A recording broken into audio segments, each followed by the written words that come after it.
বিয়ে করতে যে দেখেন খালি কত বাধা আসে, জেনা করতে যান কোনো বাধা নেই। লিগ্যাল কিছু পতিতালয় আছে আমাদের দেশে, ও তো টাকার জন্য করে। কোনো মেয়ে কি চায় নিজের ইজ্জত মানুষের কাছে বিক্রি করতে?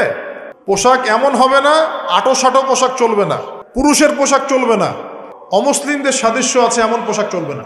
আর আল্লাহর আইন যদি আপনি না মানেন, আপনার কবর আপনার। বন্ধুদের কথা বলতে এখানে এসেছিলাম, স্বামীর আনুগত্য, দাসত্ব আনুগত্য এক জিনিস নয়। আনুগত্য কি?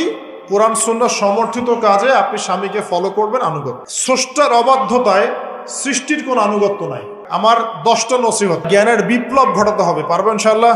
প্রত্যেক দিন কোরআনকে সময় দিবেন, আপনার জীবনটাকে রাসূলুল্লাহ সাল্লাল্লাহু আলাইহি ওয়াসাল্লামের সুন্নত দিয়ে সাজাতে হবে। এই কাজটা কিভাবে করলে সুন্নত হবে? টাকনোর নিচে কাপড় পরছি, সুন্নাহ মোতাবেক জীবন করছি না, আমাদের কি হবে? একটা হালাল রিজিক অন্বেষণ করেন, হারামে যাবেন না। পারবেন তো ইনশাআল্লাহ? পরিবারের আদর্শ হবে জান্নাতি আদর্শ। টিভিটা আছে না পরিবারে, আসার মানে আছে ভেঙে দিবেন একেবারে। পরিবারে পর্দা থাকতে হবে, পরিবারে হালাল রিজিক থাকতে হবে। কিছুটা সময় আল্লাহর রাস্তায় দেওয়ার চেষ্টা করো।